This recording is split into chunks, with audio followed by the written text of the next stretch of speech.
வணக்கம். வாங்க சமைக்கலாம். இன்றைக்கி என்ன நம்ம சமைக்க போகிறோம் அப்படின்னா, ரொம்ப ஈஸியான சூப்பரான 5 நிமிஷத்தில் செய்யக்கூடிய சூப்பர் டிஷ்ஷு இது புதினா ரைஸு. இது ரொம்ப எளிமையாக இருக்கிறதுனால புதுசாக சமைக்கிறவங்க கூட இதை சமைக்கலாம். பேச்சுலர் சமைக்கலாம். சமையல் தெரியாதவங்க கூட இதை சமைக்கலாம். அவ்வளவு ஈஸியானது, ரொம்ப டேஸ்டானதும் கூட.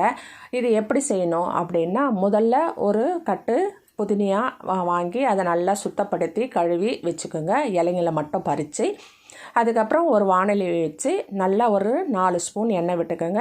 எண்ணெய் விட்டுட்டு அதில் 2 பிரிஞ்சி இலை, 1/2 ஸ்பூன் சோம்பு, ஒரு 4-5 பட்டை, ஒரு 5-6 லவங்கப்பூ அது வரலாம் போட்டுக்கோங்க. போட்டு அது நல்லா வெடிக்கட்டும்.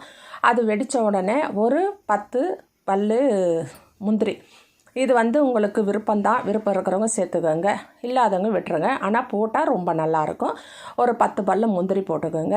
முந்திரி போட்டு அது நல்லா ஒரு வதக்குங்க. வதங்கின உடனே ஒரு 10 பல் பூண்டு அது நீல வாக்கில் கட் பண்ணி அதையும் போடுங்க. போட்டு அதுவும் நல்லா வதங்கட்டும்.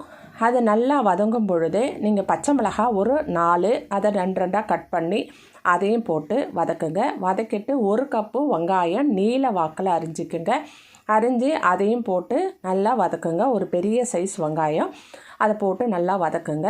அது வெங்காயம் வதங்கினதும் 1 ஸ்பூன் இஞ்சி பூண்டு பேஸ்ட்டு, 1 ஸ்பூன் இல்லை 1/2 ஸ்பூன் போதும், ரொம்ப போடாதீங்க. அவ்வளோ அந்த 1/2 ஸ்பூன் இஞ்சி பூண்டு பேஸ்ட்டு போட்டு அதையும் நல்லா ஒரு வதக்கிக்குங்க.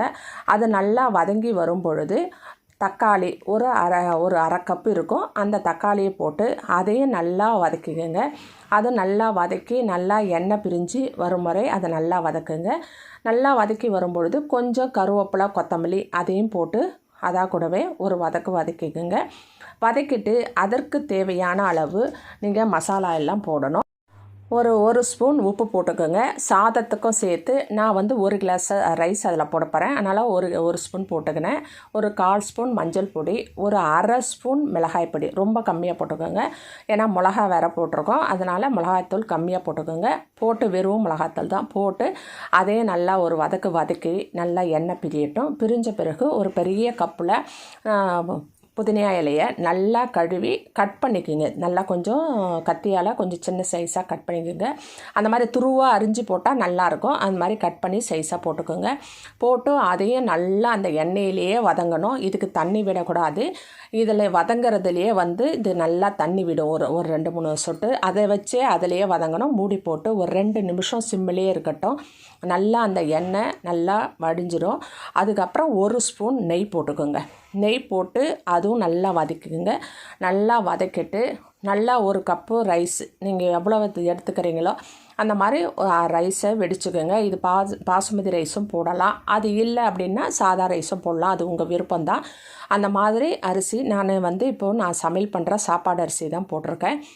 அந்த அரிசியை நல்லா வடித்து உதிரியாக நல்லா ஆற வச்சுருக்கேன். அந்த ரைஸை இந்த தொக்கு கூட கொட்டணும். கொட்டி நல்லா கிளறி கொடுங்க. இந்த மசாலா எல்லாம் அந்த அரிசியில் ஒட்டுற மாதிரி, சாதத்தில் ஒட்டுற மாதிரி நல்லா கலந்து கொடுங்க. நல்லா கலந்து மிக்ஸ் பண்ணி அது சூப்பராக இருக்கும் பார்க்குறதுக்கு. அந்த மாதிரி மிக்ஸ் பண்ணி ஒரு 10 நிமிஷம் இருக்கட்டும். 10 நிமிஷம் கழித்து நீங்கள் எல்லாருக்கும் பரிமாறுங்க. இது திரும்பவும் கூட ஒரு வாட்டி அந்த வானிலையிலே அப்படியே சூடு பண்ணி சாப்பிடும் போது சுட கூட நீங்கள் வைக்கலாம். ரொம்ப டேஸ்ட்டாக இருக்கும். அது ஒரு வித்தியாசமான டேஸ்ட்டில் இருக்கும். நீங்கள் சமைச்சு பாருங்கள், ஒரு முறை சாப்பிட்டு பாருங்கள். அப்போ தான் இந்த டேஸ்ட் என்ன தெரியும். இந்த புதினா ரைஸ்லேயே இன்னொரு டைப் கூட இருக்குது. நம்ம வெறும் புதினா, பச்சை மிளகாய், இஞ்சி இதெல்லாம் மிக்ஸி ஜாரில் போட்டு நல்லா சட்னி மாதிரி அரைச்சி அந்த விழுதை போட்டு கூட வதக்கலாம். ஆனால் அதை விட இது ரொம்ப டேஸ்ட்டாக இருக்கும். ஏன்னா அந்த இலைங்க ஒன்று அங்கங்கே நம்மக்கிட்ட கடிபடும் பொழுது அந்த புதினாவோட ஃப்ளேவர் நமக்கு நல்லா வரும். சாதம் ரொம்ப பொலன்னு ரொம்ப நல்லா இருக்கும், உதிரியாக பார்க்குறதுக்கு ரொம்ப டேஸ்ட்டாக இருக்கும். மசாலாலாம் ரொம்ப திட்டமாக போட்டிருக்கேன். ரொம்ப நேரம் செய்ய வேண்டிய வேலை கிடையாது. ஒரு 5 நிமிஷம் இருந்தால் போதும். இதை நம்ம வதக்கிடலாம். சாதம் ரெடியாக இருந்ததுன்னா 5 நிமிஷத்தில் இந்த புதினா ரைஸ் நம்ம ரெடி பண்ணி சாப்பிடலாம். இது தொட்டுக்கிறதுக்கு எது வேணால் வச்சுக்கலாம். காரசாரமாக நீங்கள் உருளைக்கிழங்கு வறுவல் வச்சுக்கலாம், இல்லை சிக்கன் வச்சுக்கலாம், முட்டை ஆம்லேட் வச்சுக்கலாம், எது வேணால் வச்சுக்கலாம். ஆனால் ரொம்ப நல்லாயிருக்கும் இந்த புதினா ரைஸு. இது லஞ்ச் பாக்ஸுக்கும் கட்டி கொடுக்கலாம். கண்டிப்பாக ஒரு முறை ட்ரை பண்ணி பாருங்கள். உங்கள் எல்லாருக்கும் இது பிடிக்கும். சரிங்களா? நன்றி, வணக்கம்.